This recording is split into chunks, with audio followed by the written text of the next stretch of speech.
His hand caught her wrist just as the conductor shouted, "All aboard!" Clara Whitmore stood frozen on the wooden platform, her ticket to Philadelphia gripped in her other hand, her single leather suitcase at her feet. The entire town of Redridge seemed to be watching. Ethan Cole's voice cut through the train whistle. "Don't get on that train. Just give me one chance." She'd been dismissed, humiliated, left with nothing. The train meant safety. The train meant surrender. His eyes held something she'd never seen in any man's face before. Not ownership, not pity, just honest desperation. If you want to see how Clara's decision changes everything, subscribe to this channel and stay with me until the very end. Comment below with the city you're watching from. I want to see how far this story travels. The school board met at 3 o'clock on a Tuesday, and by 3:15, Clara Whitmore's teaching career in Redridge, Montana, was over. She stood in the cramped office above the mercantile, 5 men in dark suits staring at her like she'd committed murder instead of teaching arithmetic the same way to every child in her classroom. "Miss Whitmore," Councilman Porter said, his mustache twitching with barely concealed satisfaction, "your methods are unsuitable." "I teach reading, writing, and mathematics," Clara said. Her voice stayed level, but her hands trembled against her skirt. "The same curriculum you approved." "You teach the Henriksen boys alongside their sisters," another board member interrupted. "You allow the Chinese children to sit in the front row. I teach children," Clara cut in. "That's what you hired me to do." Porter stood, his chair scraping against the floor. "We hired you to maintain order and propriety, not to push your Eastern ideas onto frontier families who know better."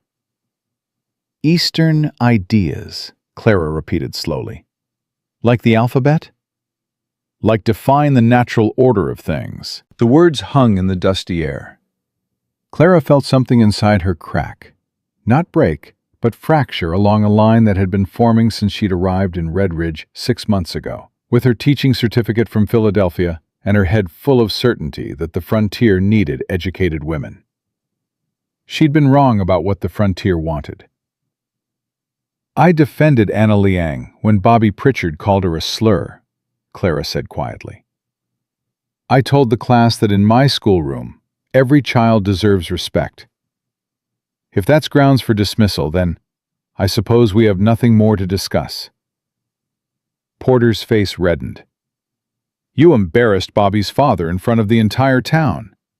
Silas Pritchard is one of our most respected—" "He owns the lumber mill," Clara interrupted. "That doesn't make him right. It makes him powerful. And you, Miss Whitmore, are neither." The silence that followed felt like drowning. Clara gathered her few belongings, a reading primer, a box of chalk, her teaching certificate rolled in a leather tube, and walked out of the office without another word. The stairs down to the street seemed to stretch forever. By the time she reached the bottom, she could hear the board members laughing. She'd spent her entire savings on the journey west. Her parents had disowned her when she'd refused to marry Frederick Ashmore, a banker's son with soft hands and emptier eyes. Her mother's last letter had been brief. "You've made your choice. Don't come crying back to us when the frontier chews you up." Clara walked to the boarding house, where she rented a small room for $3 a week. Mrs. Henderson, the landlady, met her at the door. "I heard," Mrs. Henderson said, not unkindly, but not warmly either. "Rent's due Friday." "I'll be gone by then," Clara said. In her room, she counted her remaining money. $11.40. Enough for a train ticket east, with maybe $2 left over. She sat on the narrow bed and stared at the wall, trying to decide what hurt worse: the dismissal itself, or the fact that she'd seen it coming and done nothing to stop it. She'd known that defending Anna Liang would cost her. She'd known that refusing to separate the boys and girls during mathematics instruction would raise complaints. She'd known all of it, and she'd done it anyway. Because the alternative was becoming the kind of teacher who looked at children and saw categories instead of minds. But knowing didn't make the pain less sharp. Clara packed her suitcase. It didn't take long. She'd arrived with so little. The train east left Wednesday morning at 9. She bought her ticket Tuesday evening from a clerk who counted out her change with exaggerated slowness, as if she might run off with an extra nickel. When she stepped out of the station office, the sun was setting behind the mountains, painting the sky the color of old blood. "Miss Whitmore." She turned.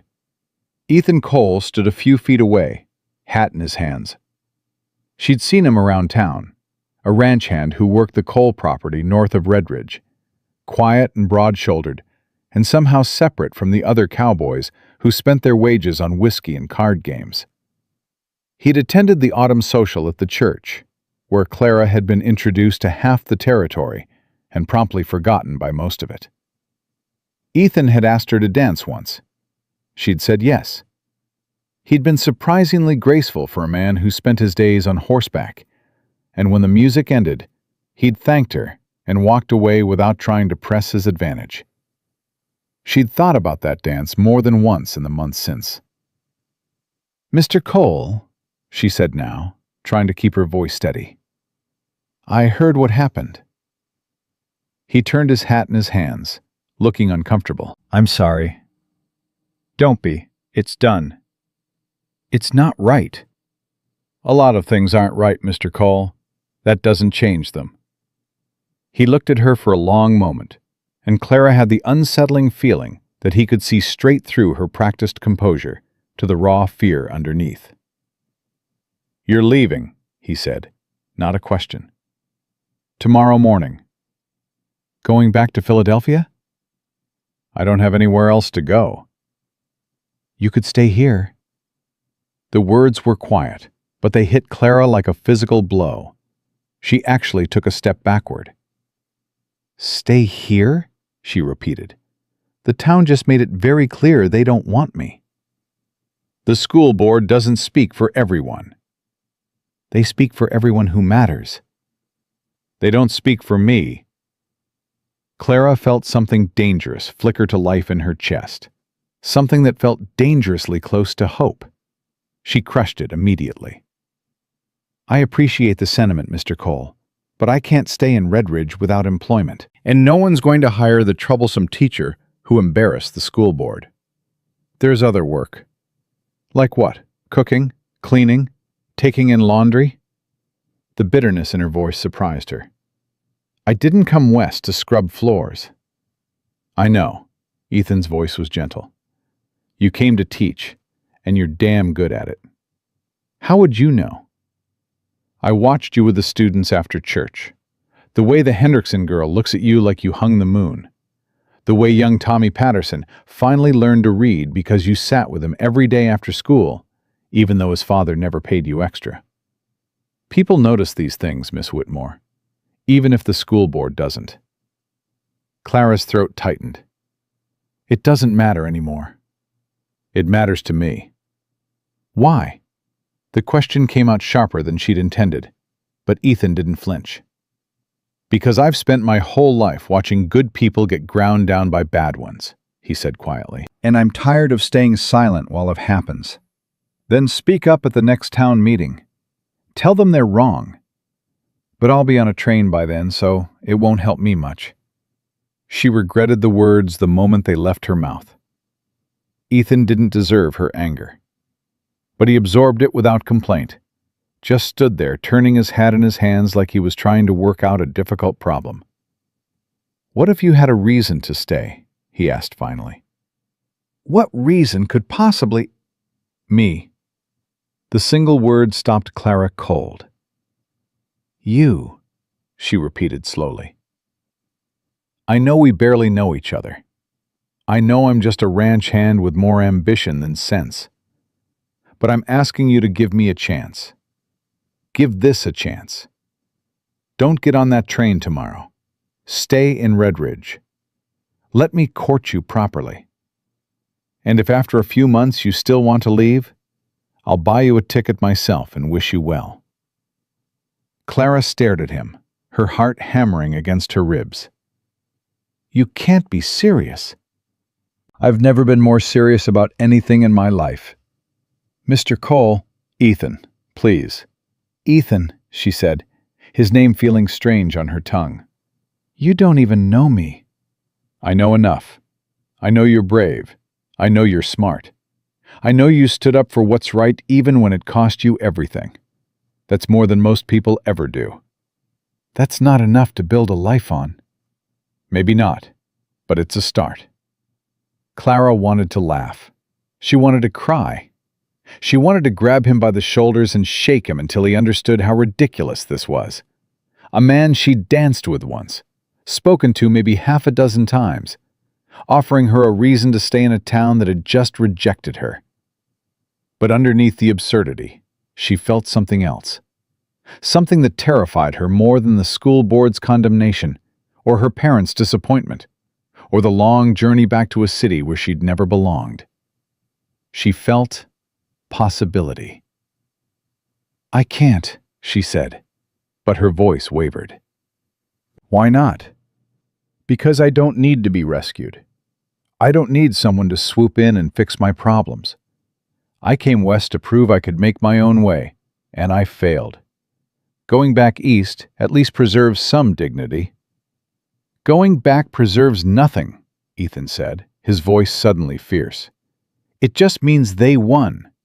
The small-minded people who can't see past their own prejudices, they get to drive out the best teacher this town's ever had, and you get to spend the rest of your life wondering what might have happened if you'd been brave enough to stay." "I am brave. Then prove it. Stay." They stood 3 feet apart on the dusty street, the last light fading from the sky.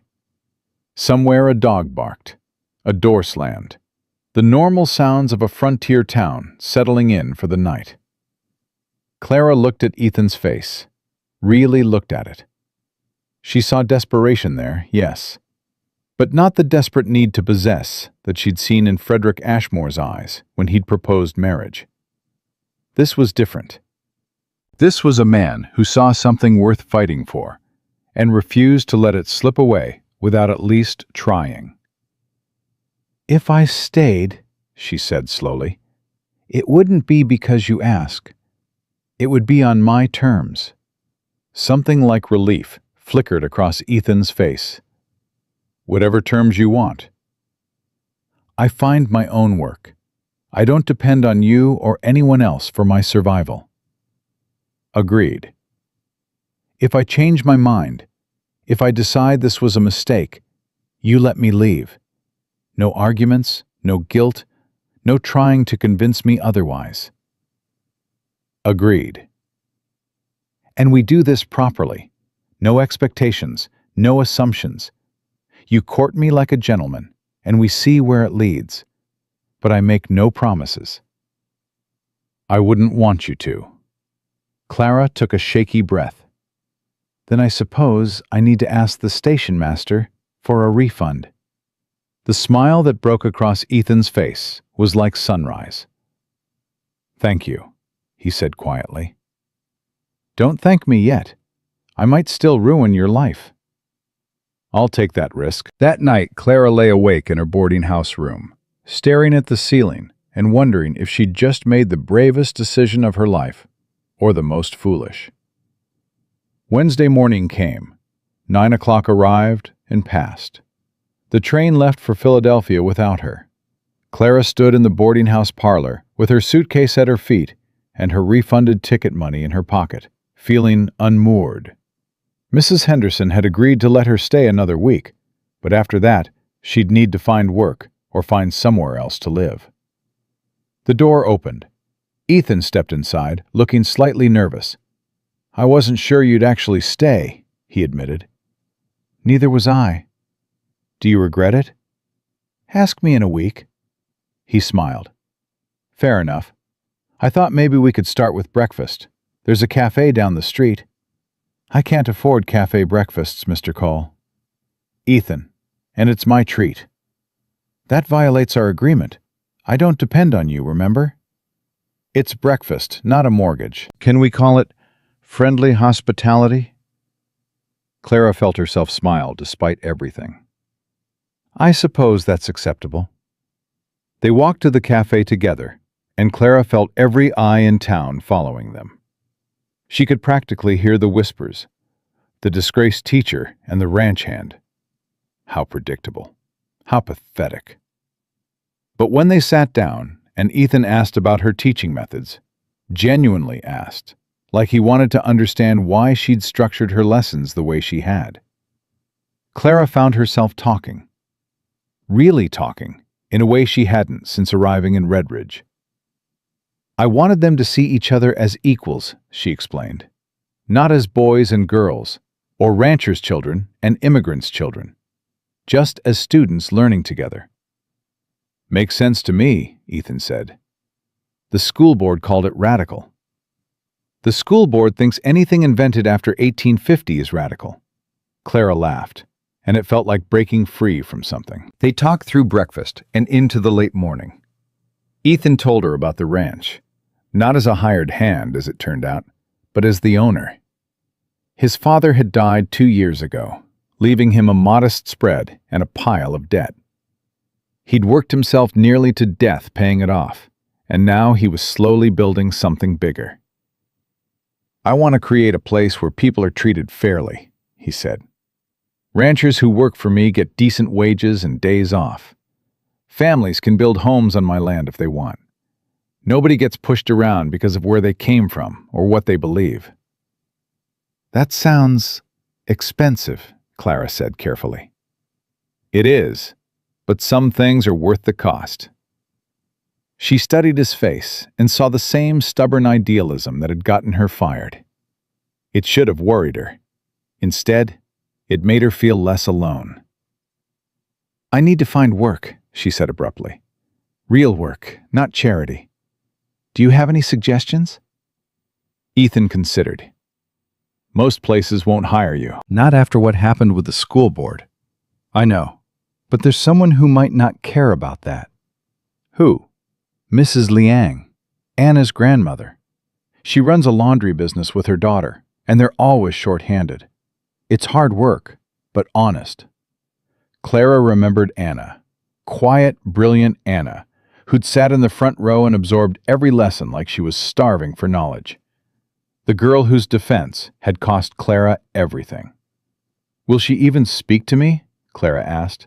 After what happened? Only one way to find out. They walked to the Chinese section of town, a collection of small buildings on the east side of Redridge that most residents pretended didn't exist.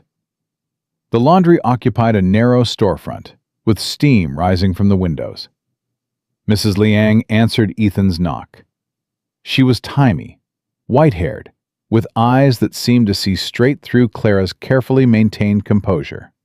Mr. Cole, she said, her English accented but clear. What brings you here?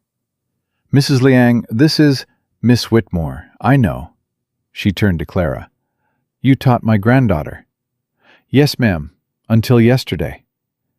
I heard what you did, speaking up for Anna, losing your position because of it. Clara braced herself for rejection. I'm sorry if I caused. Don't apologize for doing what's right.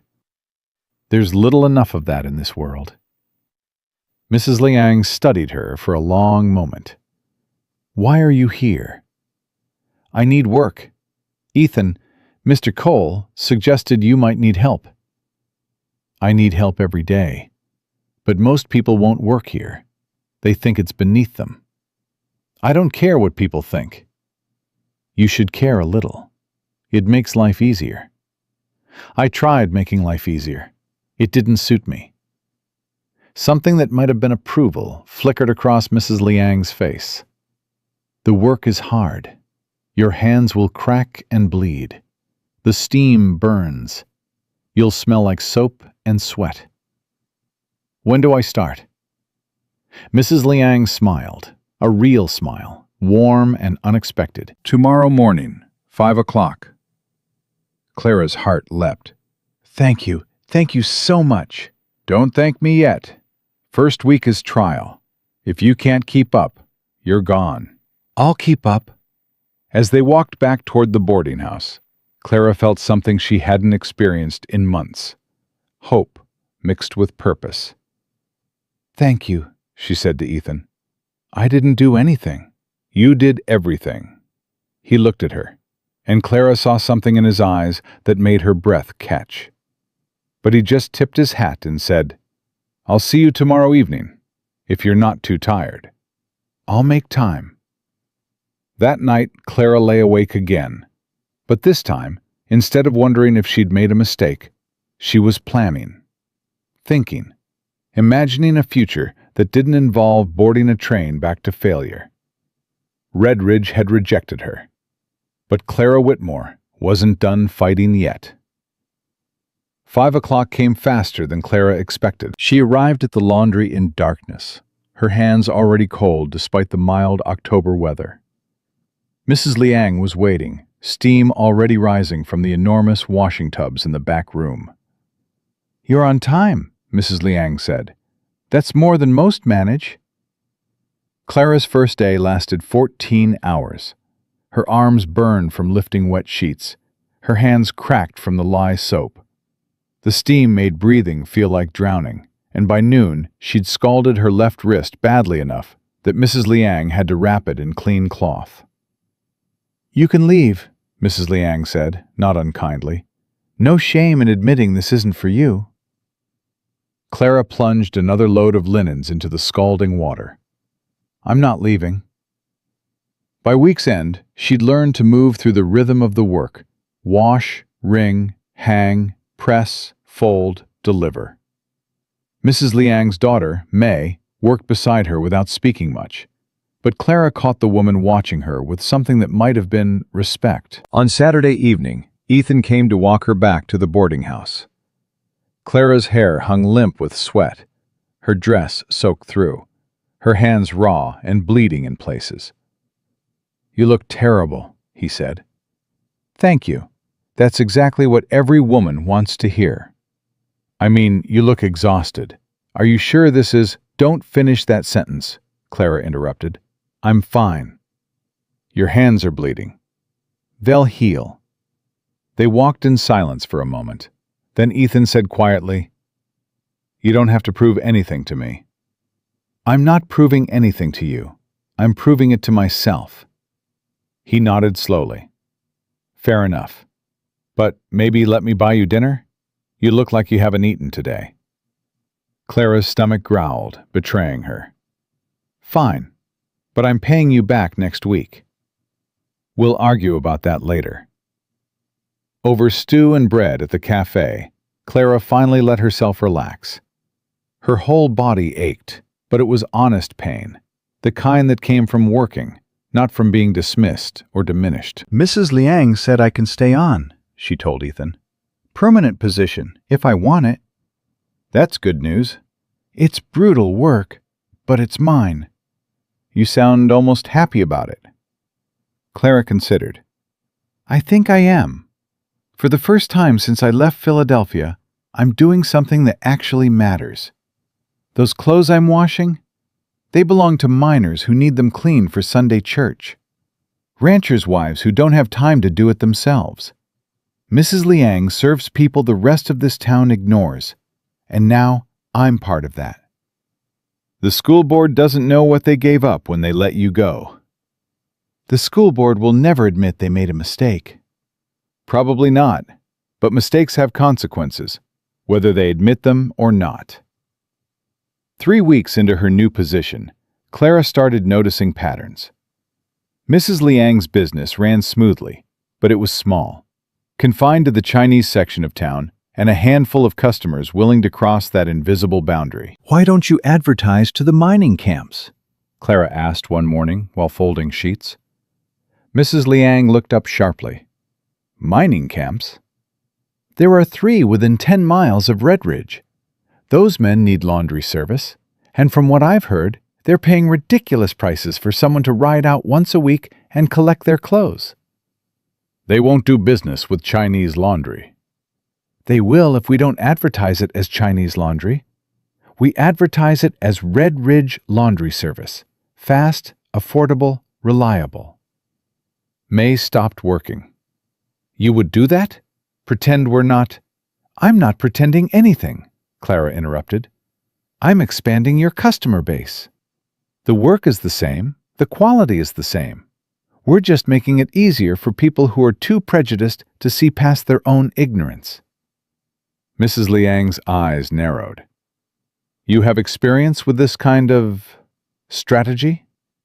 My father ran a textile business in Philadelphia. I watched him manipulate wealthy women into buying inferior fabric by convincing them it was French. If he could lie for profit, I can bend the truth for survival. A slow smile spread across Mrs. Liang's face. I like how you think, Miss Whitmore. Within 2 weeks, Clara had organized a delivery route to all 3 mining camps.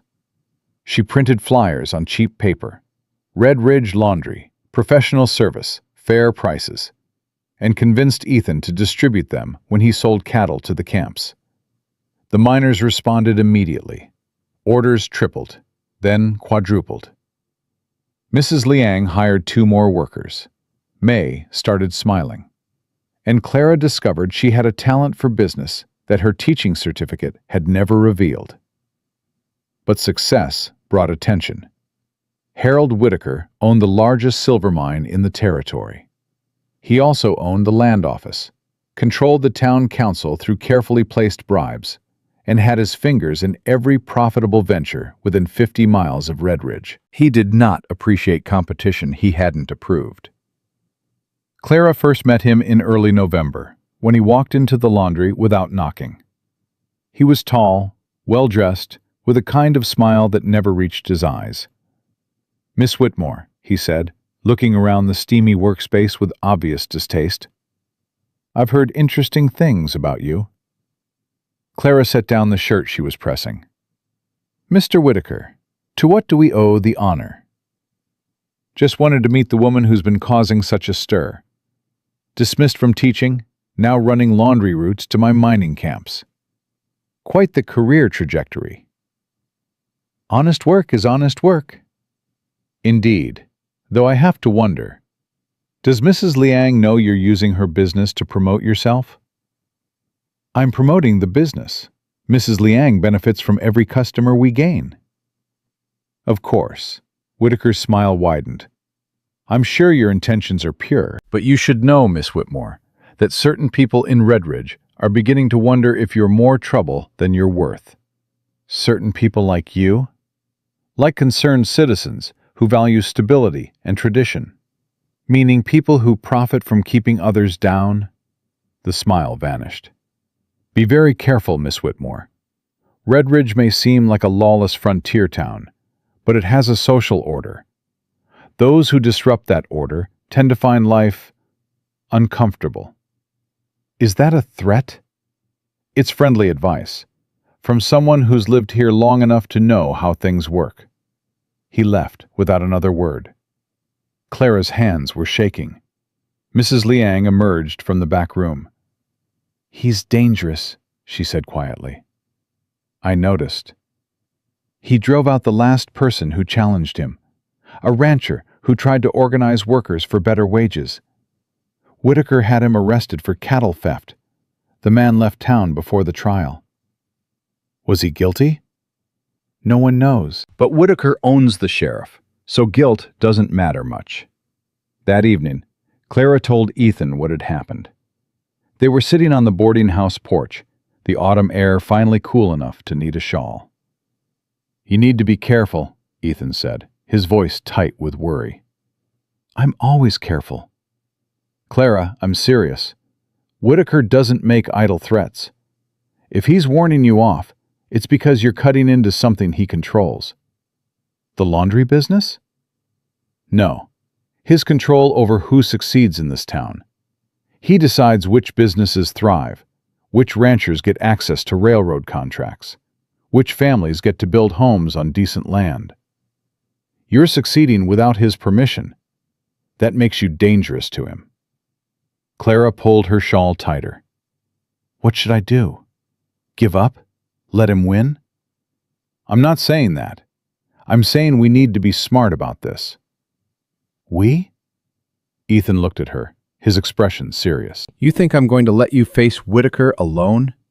This isn't your fight. The hell it isn't. He stopped himself. We're in this together now, whether you like it or not. Something in his voice made Clara's heart beat faster. Ethan. I need to tell you something, he said abruptly. About the ranch. What about it? It's bigger than I let on. My father didn't leave me a modest spread with debt. He left me 3,000 acres and a breeding operation that supplies half the ranches in Montana. I've been building it for 2 years, and it's starting to turn real profit. Clara stared at him. Why didn't you tell me this before? Because most women hear wealthy rancher and start seeing dollar signs instead of the person. I wanted you to know me first, the man, not the property. I'm not most women. I know. That's why I'm telling you now. He leaned forward, his eyes intense. I'm building something bigger than just a ranch, Clara. I'm buying land from families who are about to lose it to the railroad.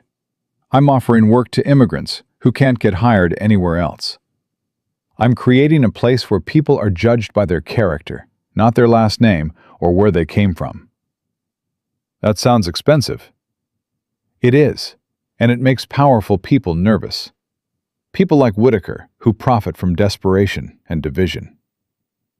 You're trying to warn me that associating with you makes me an even bigger target? I'm trying to tell you that we're fighting the same fight, and we're stronger together than apart. Clara's throat tightened. Is this still about courting me, or is this about building an alliance? It's about both. I won't lie to you, Clara. I need someone who understands what I'm trying to do, someone smart enough to help me do it right. But more than that, his voice dropped. I want you, not as an ally or a business partner, as the person I wake up thinking about and fall asleep remembering. And if that's too much too fast, tell me now, because I'm already in too deep to pretend otherwise. The world seemed to stop. Clara had spent her entire life being told what she should want: security, respectability, a quiet life as someone's wife and someone else's mother.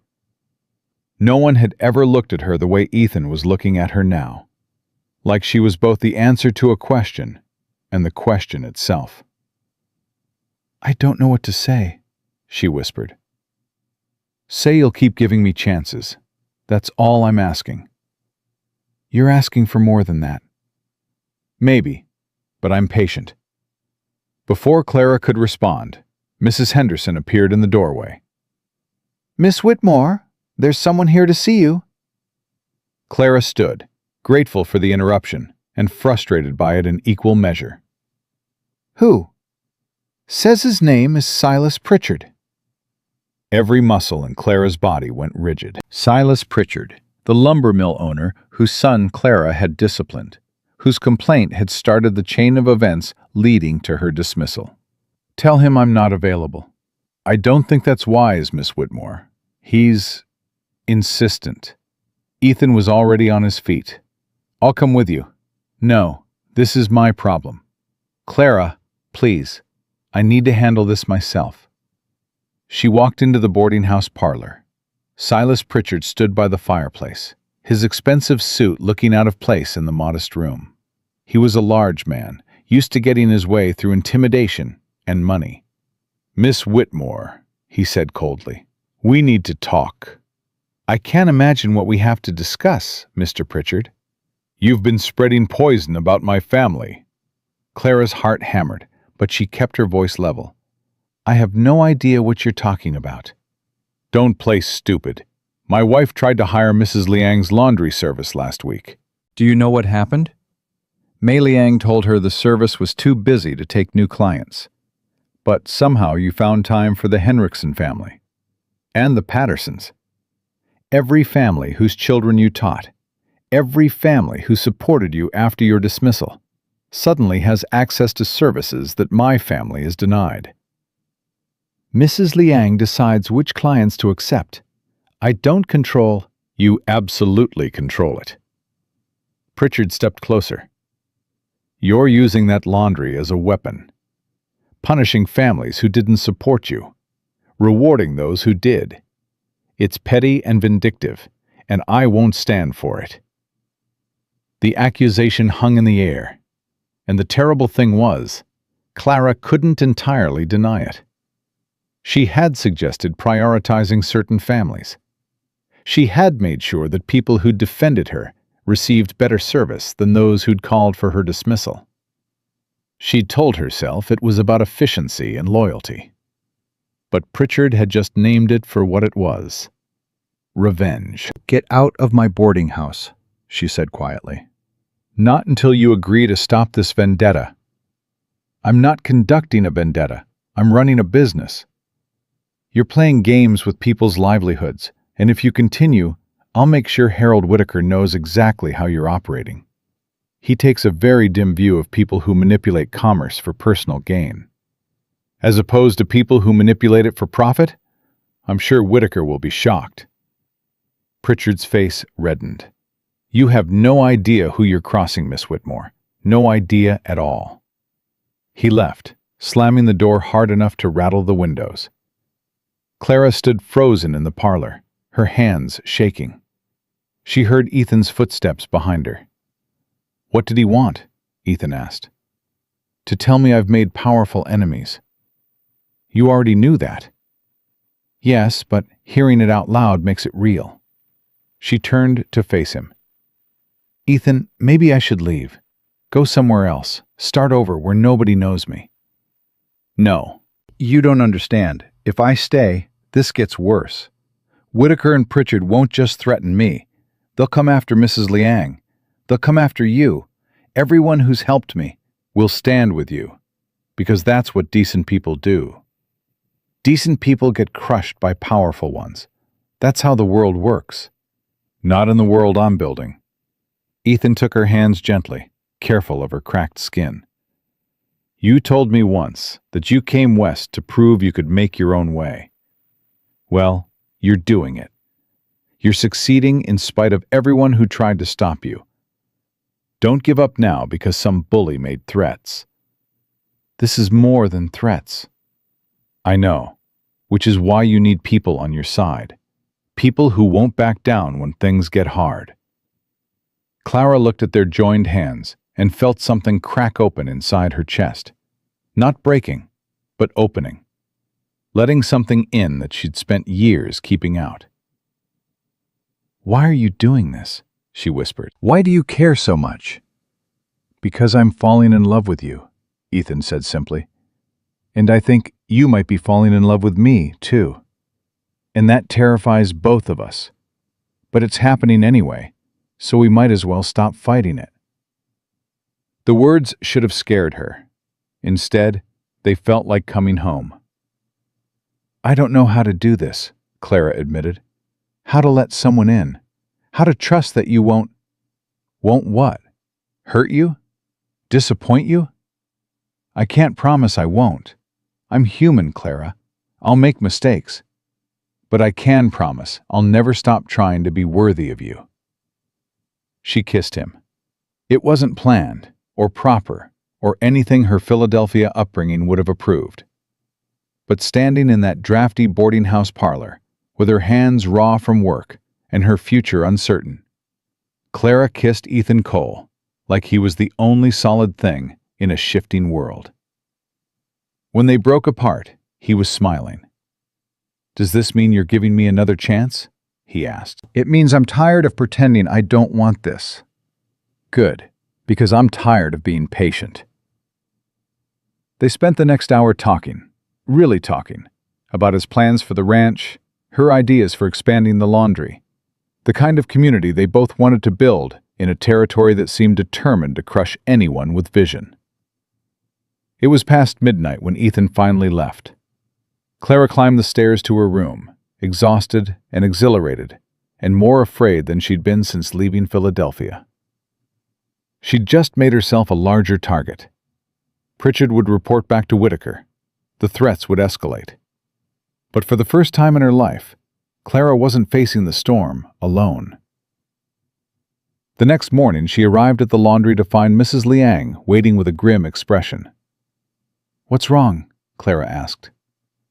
"2 of our mining camp contracts were cancelled overnight. The camp supervisors said they'd been instructed to use different services." "Whitaker." "Almost certainly." Mrs. Liang's voice was tight. "This is my fault. I shouldn't have let you expand so aggressively. I knew it would draw attention. Stop. This isn't your fault. It's Whitaker's, and we're not backing down." "Clara, you don't understand what he's capable of." "I understand perfectly. He's trying to starve us out, make us dependent on his goodwill, force us to bend the knee." Clara grabbed a stack of flyers. "So we find new customers. We diversify. We make ourselves indispensable to so many people that Whitaker can't touch us without hurting himself." May stepped forward. "How?" "By being better than everyone else. Faster service, better quality, lower prices. We make it impossible for anyone to justify using another laundry." "That's expensive." "Then we work harder." For the next 3 weeks, Clara drove herself and everyone else to the breaking point. They took on more work than seemed humanly possible. They delivered at all hours, in all weather. They undercut every competitor until Red Ridge Laundry became the only logical choice for anyone who needed clean clothes. And it worked. Business didn't just recover, it exploded. Families from neighboring towns started using their service. Railroad workers, ranch hands, even some of Whitaker's own employees sneaked their laundry to Mrs. Liang's operation because the quality was undeniable. Clara barely slept. Her hands bled constantly. She lost weight she couldn't afford to lose. But she kept pushing, because stopping meant giving Whitaker the victory he wanted. Ethan tried to convince her to slow down. "You're going to collapse," he said one evening, watching her sway with exhaustion. "I'm fine." "You're not fine. You're burning yourself out." "Better than being burned out by Whitaker." "Clara." "I can't stop now, Ethan. Don't you see? The moment I show weakness, he wins. This town gets to believe that powerful men always crush people like me, that trying to build something better is pointless. I won't let that happen."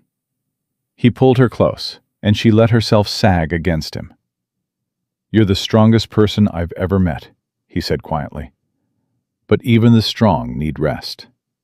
"I'll rest when this is over." "What if it's never over?" The question hung between them, unanswered. It was mid-December when everything changed. Clara was making a late delivery to the Patterson Ranch when she smelled smoke. She urged her horse faster, her heart pounding. By the time she crested the ridge, she could see flames rising from the center of Red Ridge. The schoolhouse was burning.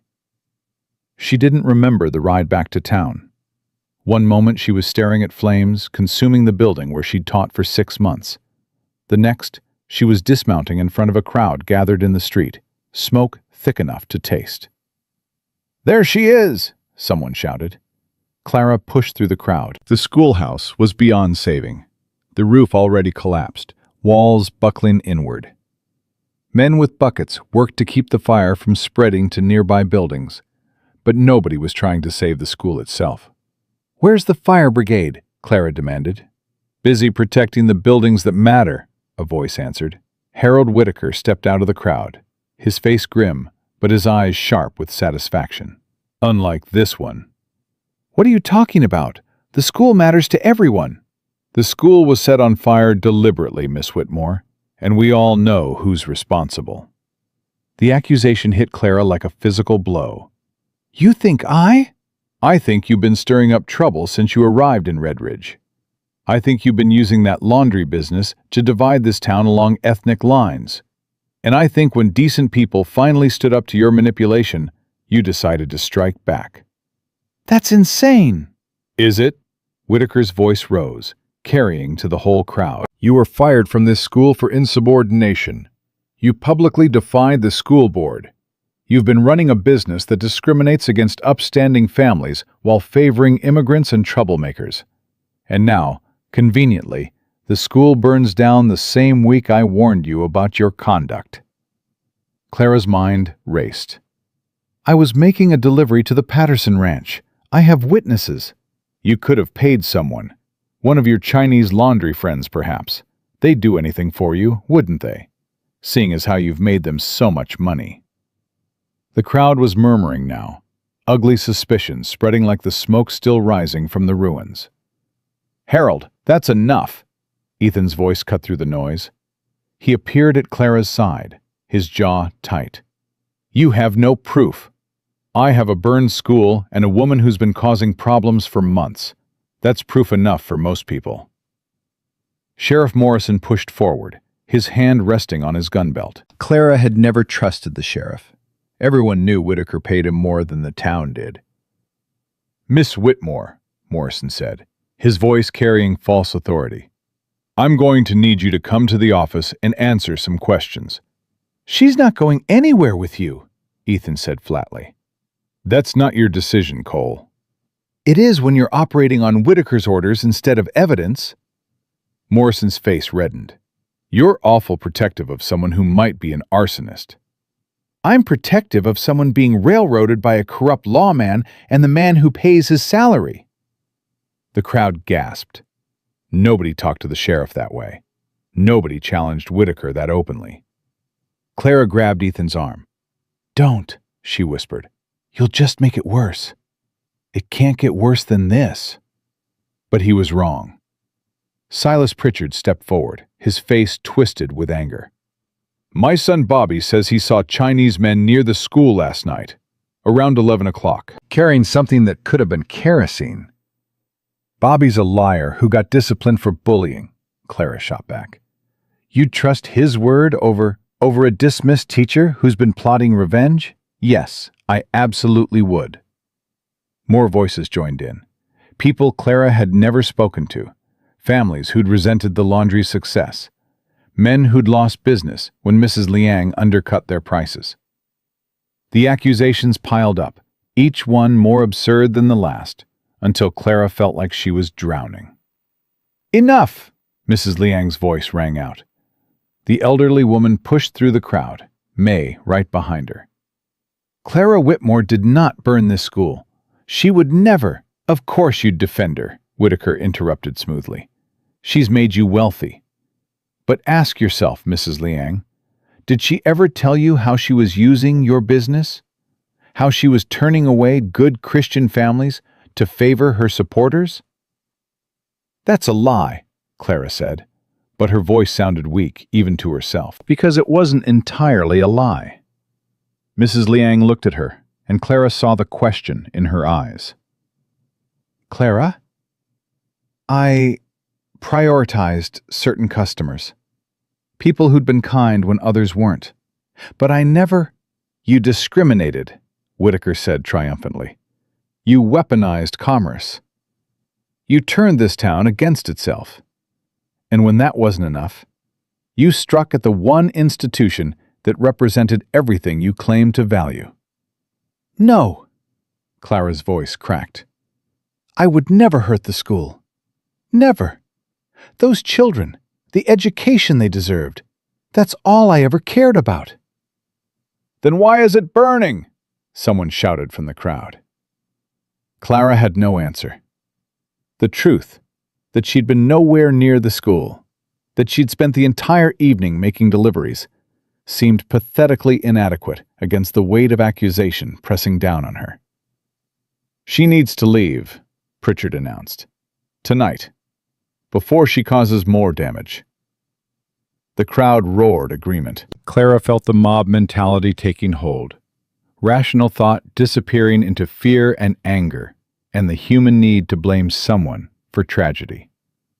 "If she's gone by morning," Whitaker said, raising his hands for silence, "I'll personally oversee rebuilding the school. Better than before. A proper institution for Red Ridge's children." It was a brilliant move. Offer them something good in exchange for driving her out. Make her departure seem noble instead of cowardly. Clara's throat closed. She looked at Ethan, at Mrs. Liang, at May standing with her chin raised despite the hatred pouring toward them. "Fine," Clara said quietly. "I'll leave." "Clara, no," Ethan started. "I'm not letting people get hurt because of me. The school is gone. If me leaving means it gets rebuilt, then that's what I'll do. You can't let him win like this." "He's already won." Clara turned to face Whitaker directly. "You wanted me gone from the moment I defended Anna Liang. You orchestrated everything to make this moment happen. Congratulations. You've proven that power always defeats principle." Something flickered across Whitaker's face. Surprise, maybe, that she understood exactly what he'd done. But he recovered quickly. "I'm simply protecting this town from destructive influences, Miss Whitmore. I hope you find peace wherever you go next." The crowd began to disperse. The fire was contained now, reduced to smoking ruins. Clara stood in the middle of the street, feeling hollowed out. Mrs. Liang approached slowly. "You didn't do this," she said. It wasn't a question. "No." "But you're leaving anyway." "What choice do I have? They want blood, mine or yours or someone's. At least if I go, you can keep the laundry. Keep building what we started." "We started nothing if we let men like Whitaker destroy it whenever they choose." May stepped closer. "My daughter Anna. She's been having nightmares since the fire. Keeps saying she needs to tell someone something, but she's afraid." Clara's heart stopped. "Tell someone what?" "I don't know. She won't say. But she was awake last night when the school burned. Her window faces that direction." Everything shifted. "Where is she?" Clara asked urgently. "Home, hiding under her bed. She won't come out." Clara looked at Ethan. "We need to talk to her. If Whitaker finds out, then we move fast." They ran to the Liang house, a small building behind the laundry. Anna was indeed under the bed, her small face streaked with tears. "Anna," Clara said gently, kneeling on the floor. "It's Miss Whitmore. Remember me?" The girl nodded silently. "Your mother says you saw something last night. Something about the school." Anna's eyes filled with terror. "I promised not to tell. They said they'd hurt grandmother if I told." Clara's blood went cold. "Who said that, sweetheart?" "The men who started the fire. I saw them from my window." They had torches and kerosene cans. One of them looked up and saw me watching. Anna's voice dropped to a whisper. "He came to the door after. Said if I told anyone, bad things would happen to my family." "Can you describe them?" Ethan asked, his voice carefully controlled. "One was tall, with a scar on his face. The other was shorter, walked with a limp. They work at Mr. Whitaker's mine. I've seen them making deliveries." Clara and Ethan locked eyes. Whitaker's men. Not Chinese immigrants. Not Clara's supporters. Whitaker himself had ordered the school burned. "Anna," Clara said carefully, "would you tell the sheriff what you saw?" "He won't believe me. I'm just a Chinese girl." "What if other people saw the same thing? What if you weren't the only witness?" "Who else saw?" "That's what we're going to find out." For the next 2 hours, Clara and Ethan moved through Red Ridge like ghosts, knocking on doors, asking quiet questions. And slowly, impossibly, witnesses emerged. A ranch hand who'd been returning from a late poker game and seen 2 men near the school carrying supplies. A widow who couldn't sleep and had watched from her window as figures moved through the darkness. A miner who'd recognized the men as Whitaker's enforcers, but had been too afraid to speak up.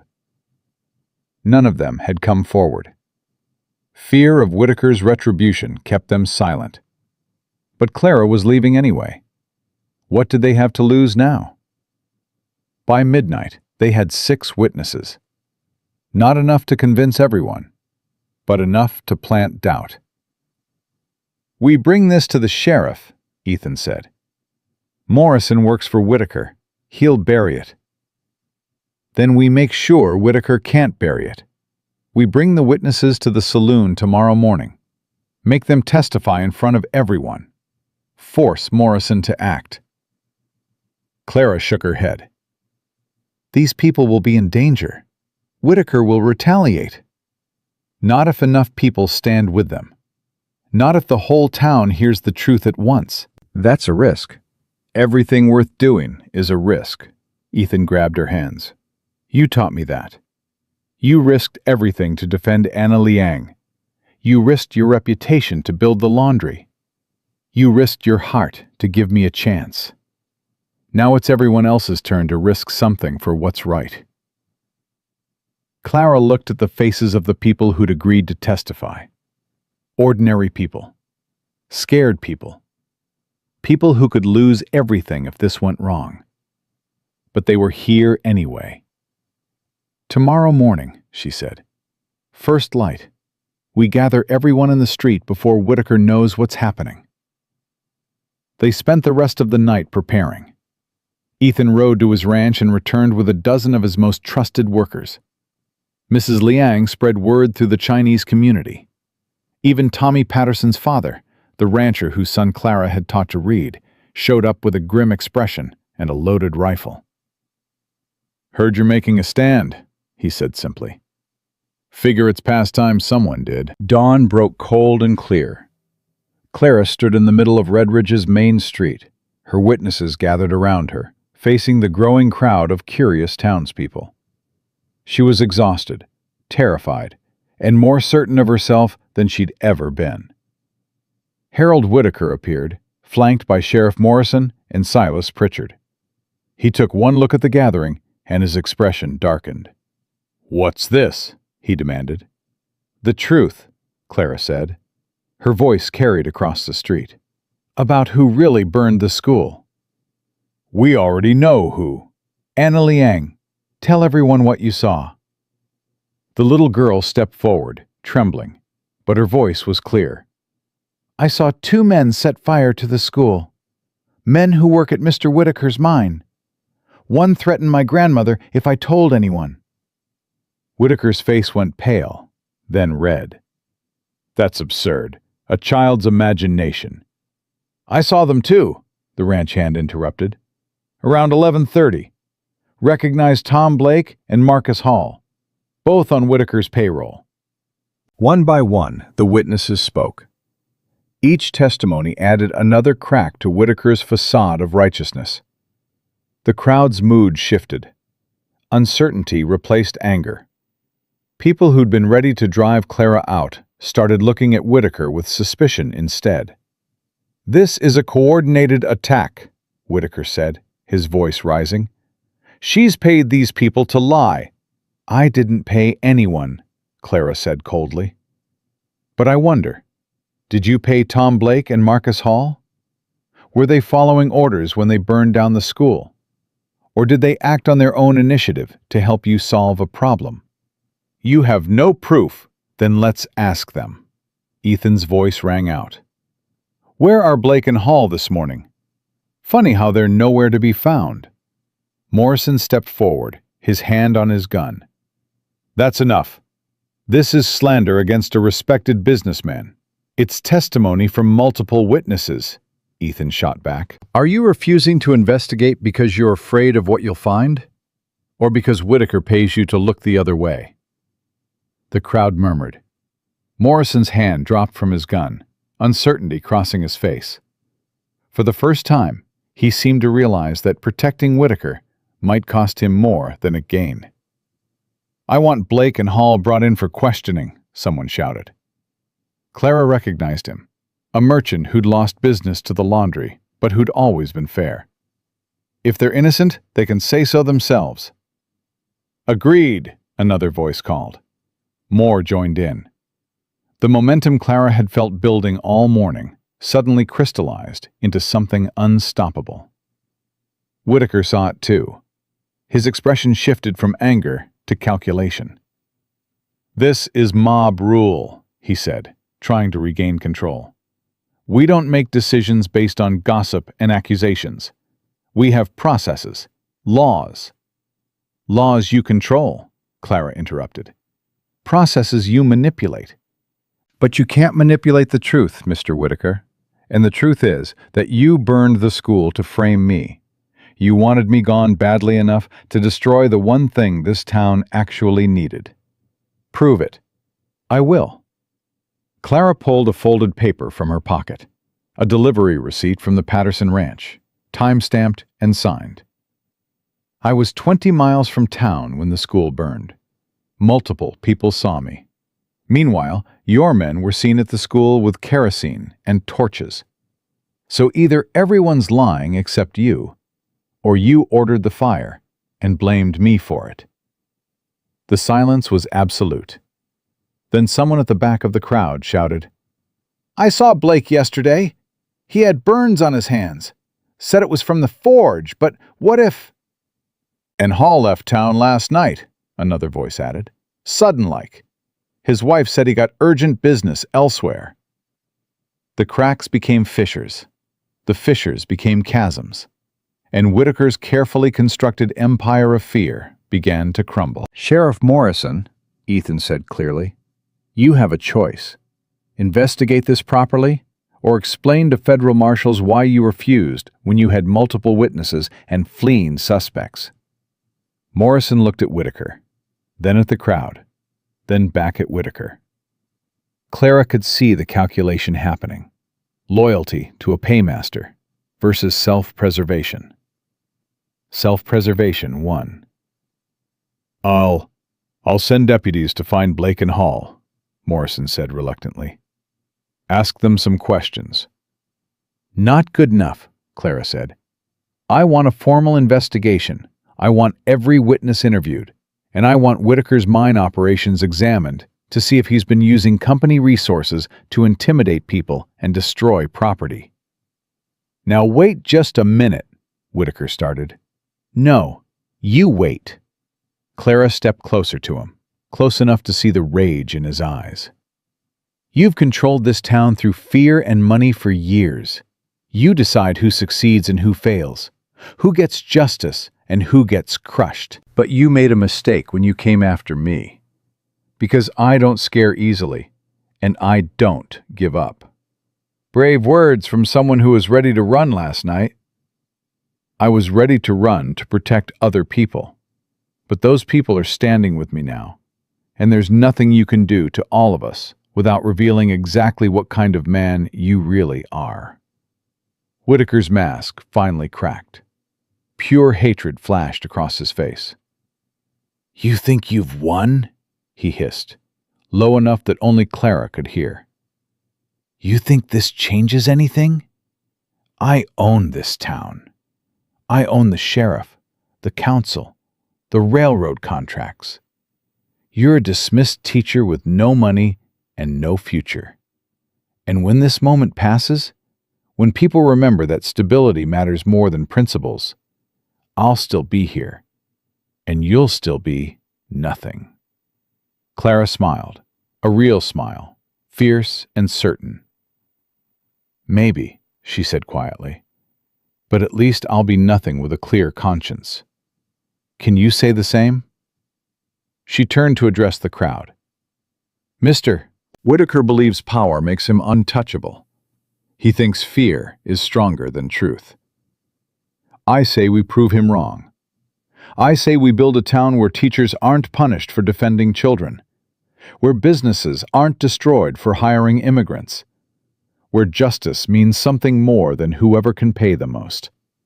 "Pretty speech," Whitaker sneered. "But speeches don't rebuild schools." "No, people do." Ethan stepped forward.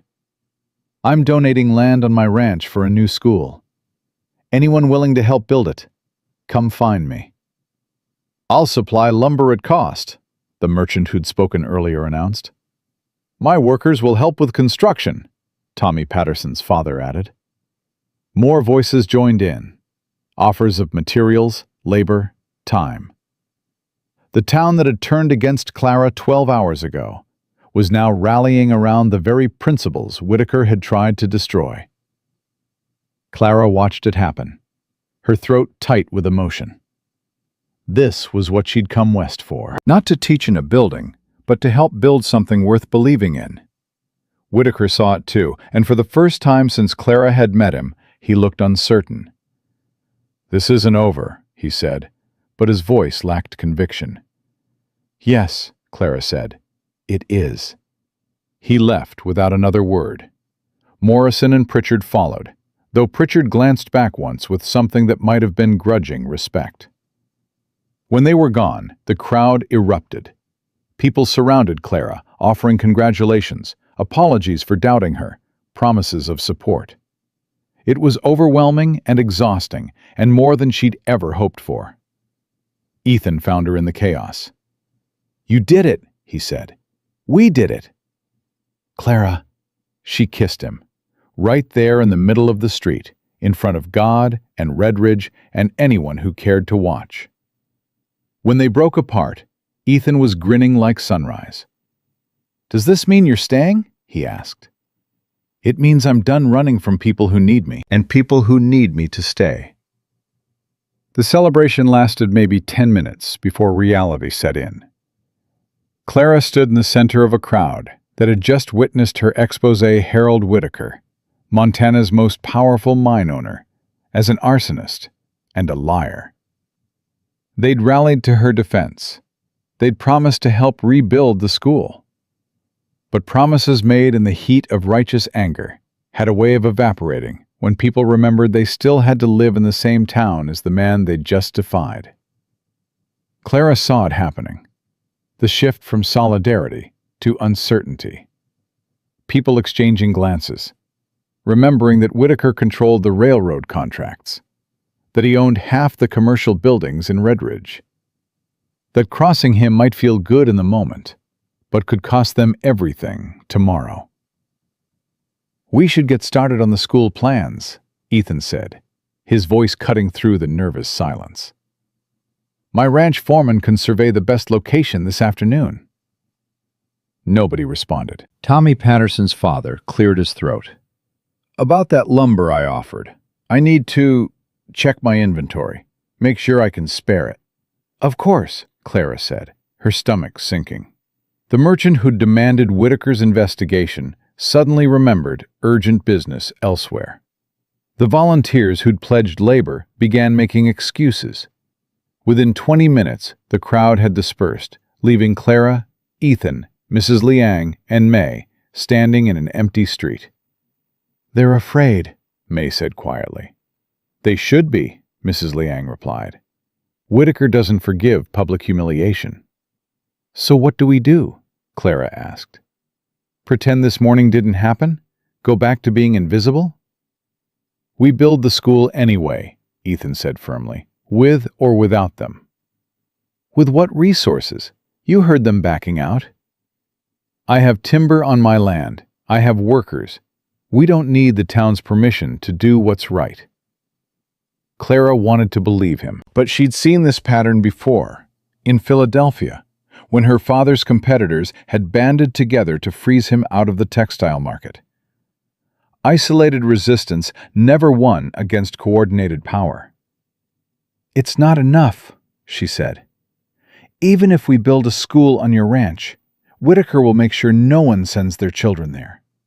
He'll paint it as an outpost for troublemakers and immigrants. And people will believe him, because believing him is safer." "Then what do you suggest?" "I don't know." The admission hurt. "I thought exposing him would be enough. I thought if people saw the truth, they'd choose justice over fear. But I was wrong." Ethan grabbed her shoulders gently. "You weren't wrong. They did choose justice. For about 10 minutes, this whole town stood up to a tyrant. That's not nothing, Clara." "It's not enough either." They walked back to the laundry in silence. Mrs. Liang made tea. They sat around the small table, exhaustion settling over them like fog. "We need evidence," May said suddenly. Everyone looked at her. Testimony isn't enough. Witnesses can be intimidated or bought. We need physical proof that Whitaker ordered the fire. Something he can't deny or explain away. Like what? Clara asked. Payment records, written orders, something that ties him directly to Blake and Hall. Those men are gone, and even if Morrison brings them back, they'll never testify against Whitaker. He pays them too well. Then we find another way. May's voice was quiet but determined. My late husband kept books for Whitaker's mine before he died. He used to say Whitaker ran 2 sets of ledgers, one for the tax collectors and one that showed real profits. The real ledger included payments for activities outside normal business. Clara's heart started racing. Do you know where these ledgers are kept? The mine office, locked safe in Whitaker's private room. We can't break into Whitaker's office, Ethan said flatly. "That's not just illegal, it's suicidal." "So we let him win?" Clara shot back. We have witnesses who saw his men burn the school. We know he orchestrated the whole thing. But without proof, he walks away and we're back where we started. Except now, everyone who helped us is a target for his revenge. Breaking into his office won't change that. It'll just give him an excuse to have you arrested for real. Not if we find what we're looking for. They argued for an hour. Ethan insisted it was too dangerous. Mrs. Liang agreed. But Clara felt certainty crystallizing inside her. The same certainty she'd felt when she'd defended Anna Liang, when she'd stepped off the train, when she'd kissed Ethan in front of the whole town. Some battles couldn't be won by playing it safe. I'm going tonight, she announced, with or without help. Clara. He burned the school to destroy me. He's terrorizing witnesses to protect himself. And he'll keep doing it until someone stops him. If that someone has to be me, then so be it. Ethan stared at her for a long moment. Then he sighed. Fine, but I'm coming with you. Me too, May added. Mrs. Liang shook her head. You're all insane. But I suppose that's better than being cowards. They spent the afternoon planning. May drew a map of the mine office from her late husband's descriptions. Ethan studied patrol schedules. Whitaker employed night watchmen, but they were predictable, more interested in staying warm than actually guarding anything. The safe is behind a painting of some mountain, May said. My husband complained about it constantly. Said Whitaker thought he was subtle. Can you open a safe? Clara asked Ethan. No, but I know someone who can. He returned 2 hours later with a weathered man named Jack, who'd worked as a locksmith before turning to ranch work. Jack listened to the plan with growing alarm. You want me to crack Whitaker's safe, he said slowly. The same Whitaker who owns half of Montana and has people killed for owing him money? That's a rumor, Ethan said. It's a fact. My cousin disappeared after crossing Whitaker over a land deal. They found his body 3 months later. Sheriff ruled it an accident. Will you help us or not? Jack looked at Clara. Why are you doing this? Because someone has to. Because if we don't stop Whitaker now, he'll keep destroying anyone who threatens his control. Today it's me. Tomorrow it's someone else. Eventually, it's everyone. That's very noble. Also very stupid. Probably. But I'm doing it anyway. Jack sighed. My wife's going to kill me. But yes, I'll help. They waited until midnight. Clara wore dark clothes borrowed from May. Ethan carried a pistol he swore he wouldn't use unless absolutely necessary.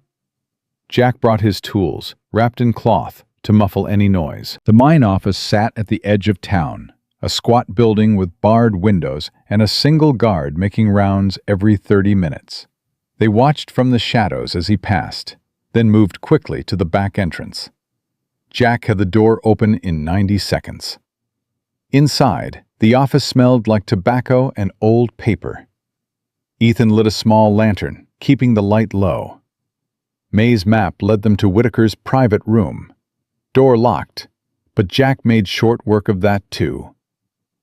The painting was exactly where May had described. Behind it, a steel safe with a combination lock. Jack knelt in front of it, pressing his ear against the metal. Clara watched the door, her heart hammering so hard she was sure it echoed through the building. "How long will this take?" Ethan whispered. "Could be 5 minutes, could be an hour. Safes aren't predictable." "We don't have an hour. The guard makes his rounds." A click. Then another. Jack's hands moved with practiced precision. "Almost there," he muttered. Clara heard footsteps outside, heavy boots on gravel. "Someone's coming," she hissed. "Can't stop now. I'm too close." The footsteps got louder. Clara pressed herself against the wall, barely breathing. Ethan extinguished the lantern, plunging them into darkness. The front door rattled. Someone trying the handle. Another click from the safe. "Got it," Jack breathed. The door swung open. Lantern light flooded the room. Harold Whitaker stood in the doorway, flanked by 2 armed men Clara had never seen before. Not Blake and Hall. Replacements. "Miss Whitmore," Whitaker said calmly. "Breaking and entering. That's a serious crime." Clara's mind raced. They were caught. Completely, undeniably caught. And Whitaker looked almost pleased about it. "We were looking for evidence," she said, trying to keep her voice steady. "Evidence of what?" "That you ordered Blake and Hall to burn the school." "Interesting theory. Unfortunately, you're in my office illegally, which means anything you find is inadmissible, even if you survive long enough to present it." The threat was clear. Ethan's hand moved toward his pistol, but one of Whitaker's men already had a rifle pointed at his chest. "Don't," Whitaker said. "I'd hate to explain why I had to shoot you in self-defense while you were burglarizing my property." "The whole town knows we came here," Clara lied desperately. "If anything happens to us—" "The whole town will assume you died attempting a crime. Tragic, but predictable." Whitaker stepped closer. "I tried to handle you humanely, Miss Whitmore. I gave you multiple opportunities to leave quietly. But you insisted on making this personal." "You made it personal when you burned the school." "I didn't burn anything. Blake and Hall acted without my knowledge or approval. Overzealous employees who misunderstood their instructions. Tragic, really. I've already dismissed them from employment." It was a perfect cover story. Plausible deniability, wrapped in false regret. "No one will believe that," Clara said. "Everyone will believe it, because the alternative is believing that Red Ridge's most prominent citizen is a criminal.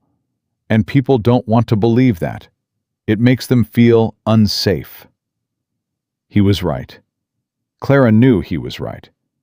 Even with witnesses, even with testimony, Whitaker's money and power would let him reshape the narrative until he emerged blameless. Unless they found that ledger. "The safe's open," Jack said quietly. Everyone looked at him. He was still kneeling in front of the safe, his hands inside. "If you remove anything from that safe," Whitaker said carefully, "my men will shoot all of you. Are you prepared to die for whatever's in there?" Clara looked at Ethan, at Jack, at the rifles pointed at them. Then she looked at Whitaker and saw something she recognized. The same fear she'd seen in the eyes of Philadelphia society wives when her father had threatened to expose their financial indiscretions. The fear of secrets being dragged into light. "Yes," she said. "I'm prepared to die for the truth." She lunged for the safe. Whitaker shouted. His men raised their rifles. Ethan tackled one of them. The room erupted into chaos. Clara's hands closed around a leather-bound ledger. She pulled it out just as someone grabbed her from behind. She threw the book to Jack, who caught it and ran for the back door. A gunshot exploded in the small room. Clara's ears rang. Someone screamed. Then Ethan was pulling her toward the door, shouting something she couldn't hear through the ringing. They stumbled into the night, Jack ahead of them, the ledger clutched against his chest. More gunshots, wood splintering behind them. They ran through the darkness, zigzagging between buildings, Clara's lungs burning. Behind them, Whitaker's men were shouting, organizing pursuit. "The church!" Ethan gasped. "Ring the bell!" Clara understood immediately. The church bell was Red Ridge's emergency signal. Fire, attack, catastrophe. It would wake the entire town. They burst through the church doors. Jack ran for the bell rope, while Ethan barricaded the entrance with pews. Clara fumbled with matches, lighting every lantern she could find. The bell began to toll, deep, resonant, impossible to ignore. Within minutes, lights appeared in windows across Red Ridge. Doors opened. People emerged in their nightclothes, confused and alarmed. Whitaker's men reached the church, but they didn't force entry. Too many witnesses now, too many people watching. Sheriff Morrison arrived, looking harried. "What in God's name is happening?" "We have proof," Clara said, her voice carrying across the gathering crowd. "Proof that Harold Whitaker ordered the school burned." She held up the ledger Jack had died for. No, not died. Jack was alive, bleeding from a shoulder wound, but alive, clutching the book like it was salvation itself. "That's stolen property," Whitaker said, appearing at the edge of the crowd. He was breathing hard, but his voice remained controlled. "Taken during an illegal break-in at my office." "Then arrest us," Clara challenged. "Right here, in front of everyone. Arrest us for stealing the evidence that proves you're a criminal." Morrison looked between them, caught in an impossible position. "Show us what's in the book," someone shouted. "The merchant from this morning, the one who'd offered lumber, then backed out." "It's private business records," Whitaker said quickly. "Confidential information." "Then you have nothing to hide," Clara interrupted. She opened the ledger, her hands shaking. The entries were coded, abbreviated, hard to decipher. But one entry stood out. December 14th. Payment to TB and MH for structural removal and misdirection. $200. Tom Blake and Marcus Hall. The date the school burned. "Structural removal," Clara read aloud. "Is that what you call arson?" "That's a legitimate payment for demolition work on an old building I owned. Nothing sinister." "Which building?" "I don't recall offhand."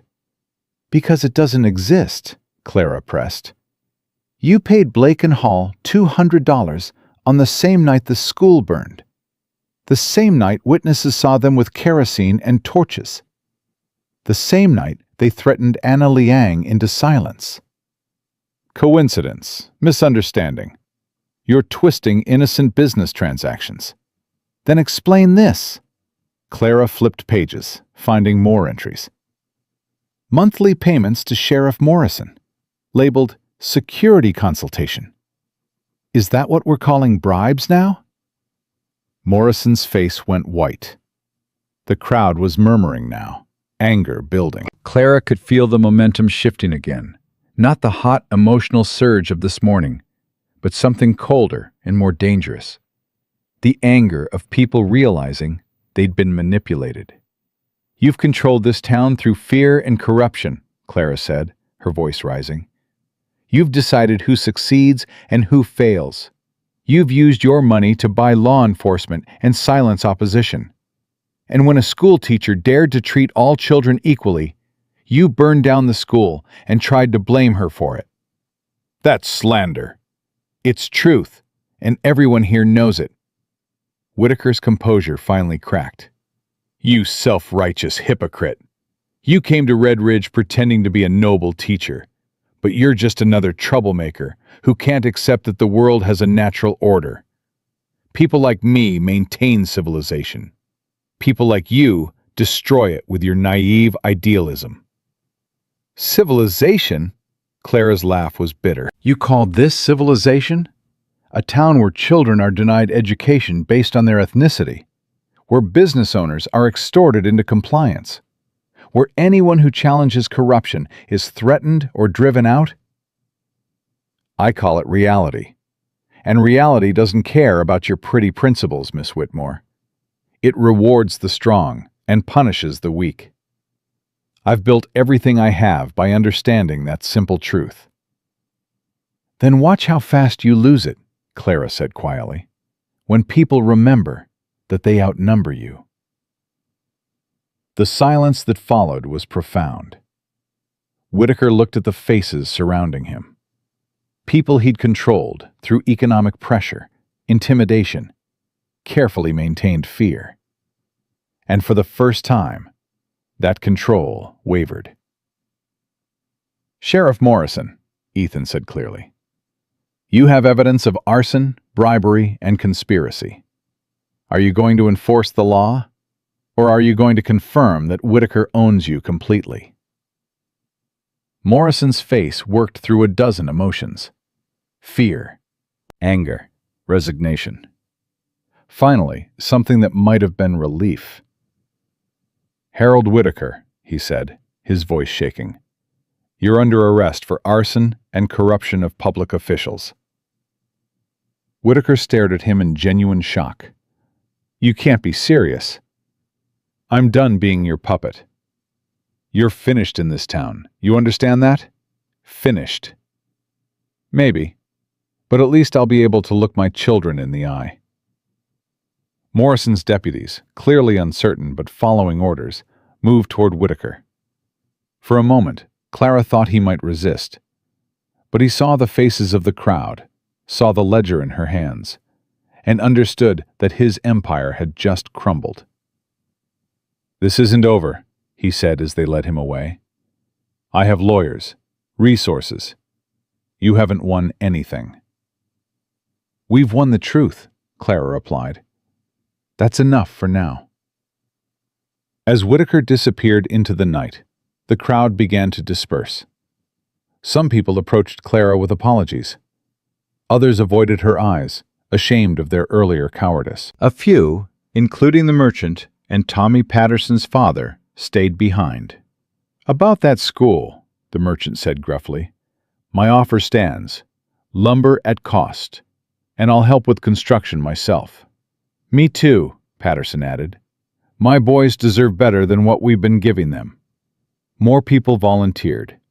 Real volunteers this time, not caught up in momentary righteousness, but making actual commitments. Ethan pulled Clara aside while Jack got his shoulder bandaged by the town doctor.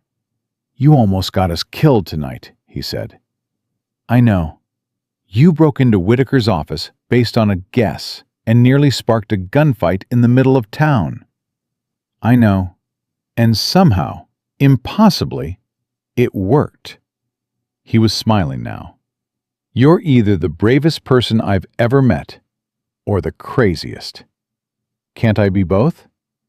He kissed her, soft and gentle despite everything they'd just survived. "I love you," he said when they broke apart. "I've been trying not to say it because it seemed too soon, too fast, but I almost lost you tonight, and I can't keep pretending I don't feel it." Clara's throat tightened. "I love you too, even though you're probably right about the crazy part." "So what happens now?" She looked at the church, at the people still gathered, at the town that had rejected her and rallied to her and rejected her again, and was now, maybe, finally ready to build something better. "Now we build the school," she said. "The one Red Ridge actually needs." The building started 3 days after Whitaker's arrest. Ethan's ranch foreman staked out the location on a flat stretch of land with good drainage and a view of the mountains. Clara stood watching the first posts go into frozen ground, her breath making clouds in the December air. It's really happening, she said. Mrs. Liang handed her a cup of coffee. Did you think it wouldn't? I thought people would lose courage once the excitement faded, go back to being afraid. Some did, the ones who aren't here. Mrs. Liang gestured at the dozen workers already hauling timber. But these people? They're not working out of excitement.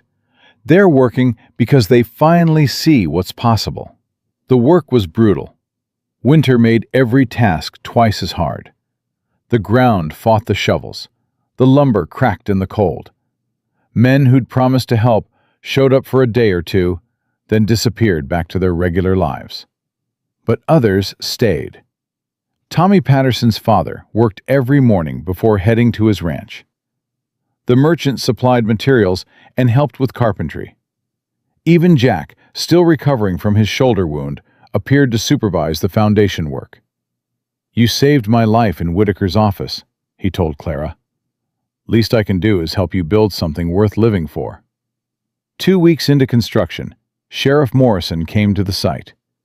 He looked older than Clara remembered, like Whitaker's arrest had aged him 10 years overnight.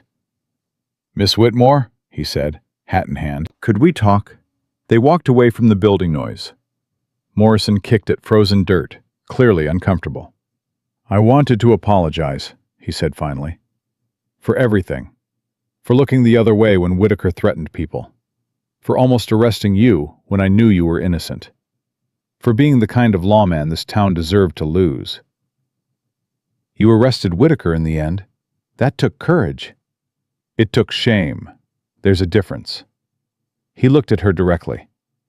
"I've been sheriff for 12 years. In that time, I let Whitaker control me because it was easier than fighting him. Safer. More profitable. And I told myself it was fine because he mostly left ordinary people alone. But he didn't. No, he controlled them in ways they didn't even recognize. And I helped him do it." Morrison's voice cracked. "My daughter asked me last week if I was a good sheriff. She's 8 years old, and I couldn't answer her." Clara felt unexpected sympathy. "What will you do now?" "My job. The real version. Whitaker's lawyers are trying to get him released on bail. I'm fighting it. Federal marshals are coming next week to investigate his mine operations. Turns out there's evidence of fraud beyond just the arson. And I'm working with the town council to reform how we handle corruption complaints." "That's good." "It's not enough, but it's a start." Morrison put his hat back on. "The school you're building. When it's finished, I'd like my daughter to attend, if you'll have her." "Every child is welcome, Sheriff. That's the whole point." He nodded and walked away, leaving Clara with the strange realization that Whitaker's downfall had freed more than just her. It had freed everyone he'd controlled. By Christmas, the school's frame stood complete. It was larger than the old building. Ethan had insisted on room for growth. Clara walked through the skeleton of walls, imagining desks and books and children learning without fear of being judged by their last names. "You look happy," Ethan said, appearing with 2 cups of cider. "I am. For the first time in months, I actually feel like we're building something that'll last." "About that." Ethan's voice changed, became more serious. "I need to tell you something. About the school." Clara's stomach dropped. "What's wrong?" "Nothing's wrong, but I've been thinking. This building is bigger than just replacing what burned down. We have space for 60 students. We have donations coming from mining camps and ranches across the territory. People are paying attention to what we're doing here. And I think you should make it more than just a school. Make it an academy. A real institution where children from everywhere can come to learn. Ranch families, immigrant families, anyone who wants education instead of just work." Clara stared at him. "That's ambitious." "You're ambitious. You always have been. The school board fired you for teaching all children equally. So build a place where that's the foundation, instead of the controversy. The idea took root immediately. Not just a replacement school, but something bigger. A statement that education belonged to everyone, not just the families powerful men deemed worthy. It would be expensive, Clara said slowly. We'd need more teachers, more books, housing for students who live too far to commute. I can help with costs. The ranch is profitable enough now to support something like this. I don't want your charity, Ethan. It's not charity, it's investment, in the kind of future I want to live in. He took her hand. You changed me, Clara. Before you came to Red Ridge, I was building a successful ranch. That was enough. But you showed me what it means to build something that actually matters. A community where people are judged by who they are, not where they came from. I want to help you create that. Clara's throat tightened. I don't deserve you. Yes, you do. You just don't believe it yet. They presented the academy plan to the town council in January. The reception was mixed. Some council members, the ones who'd supported Whitaker, opposed it outright. Others worried about costs and feasibility. But the new council president, a rancher named Margaret Wells, who'd been elected after Whitaker's arrest, listened carefully. This academy, she said when Clara finished presenting, it would accept any student who wants to learn? Any student willing to work hard and treat others with respect, yes. Including Chinese children, Mexican children, children whose parents can't pay tuition? Especially those children. We'll charge tuition for families who can afford it and use that to subsidize students who can't. That's radical, Miss Whitmore. So was teaching boys and girls in the same classroom. But it worked. Wells smiled. Indeed it did. My daughter still talks about the 3 months you taught her before the school board dismissed you. She learned more in that time than the entire previous year. Thank you, but the council approves your academy, with one condition. Clara's heart leapt. What condition? You run it, not as a temporary teacher, but as permanent headmistress. We want someone who'll fight for these principles when the next Harold Whitaker comes along. Because there's always a next one. The responsibility felt enormous, but Clara heard herself saying, I accept. The academy opened in March, 3 months behind schedule, but better built than the original school had ever been. 32 students enrolled the first week. By April, that number had doubled. Clara hired 2 additional teachers, a young woman from Boston who'd come west seeking adventure, and a former miner who taught himself Latin and mathematics during long winters. Together, they created a curriculum that challenged every student equally. Anna Liang flourished.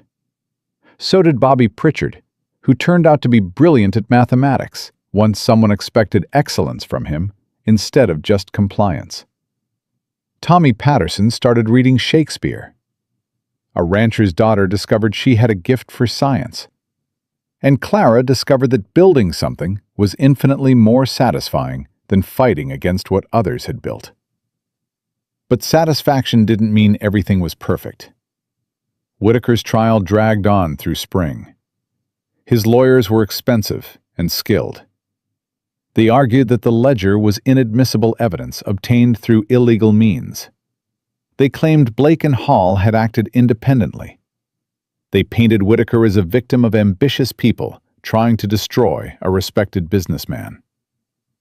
They might win, Morrison told Clara in late April. The judge is sympathetic to Whitaker's arguments about the break-in, so he burns a school, terrorizes witnesses, and walks free because we exposed him the wrong way? Welcome to justice. It's not always just. Clara wanted to scream, but she'd learned something over the past 6 months. You couldn't control outcomes, only actions. She'd done what was right. If the law failed, that was the law's failure, not hers. The verdict came down in May. Guilty of bribery and corruption of public officials. not guilty of arson due to insufficient admissible evidence. Whitaker received 5 years in territorial prison. Not enough for what he'd done, but enough to destroy his empire. His mine was sold to pay legal fees. His properties were auctioned. His influence evaporated like morning frost. And Red Ridge moved forward without him. On a warm evening in late May, Ethan found Clara sitting by the spring that fed the creek running through his ranch. She came here often now, finding peace in the sound of running water and the vast Montana sky. "Busy day at the academy?" he asked, sitting beside her. Anna Liang gave a presentation on Chinese poetry. She translated 3 poems from memory and explained their historical context. Bobby Pritchard asked if he could learn Chinese so he could read them in the original language. Bobby Pritchard, the same boy who called Anna a slur 8 months ago. People can change, when they're given reason to. Like you gave me reason to change? Clara smiled. You didn't need to change. You just needed someone to see who you already were. Ethan reached into his pocket and pulled out a small box. Clara's heart stopped. I had a whole speech prepared, he said, opening the box to reveal a simple gold band. But every version sounded wrong. Too flowery or too casual or too something. So I'm just going to say what I feel. Ethan, I fell in love with you the night you stepped off that train. The night you chose the uncertain future over the safe past. Every day since then, you've proven that you're braver and smarter and more stubborn than anyone I've ever met. You've changed this town. You've changed me. And I want to spend the rest of my life watching you change the world, one impossible dream at a time. Clara's eyes burned with tears. If you had boarded that train last October, Ethan continued, his voice steady despite the emotion in his eyes, none of this would exist. The academy wouldn't be teaching 64 students from 7 different countries. Anna Liang would still be terrified to speak up. Bobby Pritchard would still be a bully instead of a scholar. Red Ridge would still be controlled by whoever had the most money and the fewest scruples. You're giving me too much credit. I'm giving you exactly the credit you've earned. You didn't rescue this town, Clara, but you gave it permission to rescue itself. And I want you to give me permission to stand beside you for all the impossible things you're going to do next. He held out the ring. Will you marry me? Clara looked at the man who'd grabbed her wrist on a train platform and asked for one chance. The man who'd stood with her against Whitaker when everyone else backed down. The man who'd believed in her vision even when she doubted it herself. Yes, she said. Yes, absolutely yes. He slipped the ring on her finger, and they sat together by the spring as the sun set over mountains that Clara now called home. They married in June, in the academy building they'd fought so hard to create. Half the territory seemed to attend. Mrs. Liang and May made Clara's dress. Anna Liang read a poem about new beginnings. Even Sheriff Morrison came, bringing his daughter, who was now one of Clara's best students. You look beautiful, Ethan said when he saw her. I look terrified. That too, but mostly beautiful. The ceremony was simple. The celebration was not. The entire town turned out, bringing food and music and joy that felt earned through struggle. Clara danced with Ethan under lanterns strung between trees, surrounded by people who'd become family in ways her blood relatives never had. Happy? Ethan asked as they swayed to fiddle music. Happier than I ever thought possible. Good, because I have another surprise for you. I don't know if I can handle more surprises. He led her away from the celebration to where a wagon sat loaded with supplies. I've been buying land, parcels surrounding the academy, enough to create a real community, homes for teachers and families, a lending library, eventually, maybe a hospital. Clara stared at him. That must have cost. everything I could spare. And it's worth it. We're not just building a school, Clara. We're building the kind of place people come to instead of leaving. The kind of place where who you are matters more than who your parents were. We're building a dream. We're building a future. There's a difference. 1 year after Clara had almost boarded the train back to Philadelphia, she stood in front of the academy on the first day of a new school year. 83 students filed past her into classrooms where they'd be challenged and respected and taught to see each other as equals. Anna Liang was starting her 2nd year and already helping teach younger students. Bobby Pritchard had convinced his father to hire immigrant workers at fair wages. Tommy Patterson was writing poetry that made Clara cry with its raw honesty. And Clara herself had transformed from a dismissed teacher with nowhere to go into a headmistress, building an institution that would outlast them all. Ethan joined her on the steps, his hand finding hers automatically. "Thinking about that train?" he asked. "Always. I think about it every day." "Regrets?" "Not even one. I think about how close I came to giving up, how easy it would have been to get on that train and convince myself that Red Ridge wasn't worth fighting for. That I wasn't worth fighting for." "But you didn't." "No, because you grabbed my wrist and asked for one chance, and I was brave enough, or foolish enough, to give it to you." "Best decision you ever made?" Clara looked at the academy, at the students disappearing into classrooms, at the community they'd built from nothing but determination and stubborn hope. She looked at the ring on her finger and the man beside her, and the vast Montana sky that no longer felt foreign. "The best decision I ever made," she said, "was choosing the uncertain future over the safe past. Was choosing to believe that one person standing up to injustice could actually make a difference. Was choosing you, and this town, and this impossible dream of building something better." Ethan pulled her close. "And look what you built." "We built," Clara corrected. "None of this was just me." "Maybe, but you're the one who refused to get on that train. You're the one who turned one chance into a lifetime." The school bell rang, calling students to their first lesson. Clara kissed her husband once, quickly, then headed inside to teach the children who would inherit the world they were creating. She'd come west as a dismissed teacher with nothing but principles and determination. She'd been rejected, humiliated, nearly driven out by fear and corruption. She'd stood on a train platform with a ticket back to safety and every reason to use it. But Clara Whitmore had never been good at taking the easy path. She'd grabbed the chance a cowboy offered her on a train platform, and she'd turned it into an academy, a community, a marriage, and a future worth believing in. The woman who almost left Red Ridge became the woman who helped transform it into something worth staying for. And in doing so, she'd proven that sometimes the bravest thing you can do is refuse to board the train that carries you away from the life you're meant to live.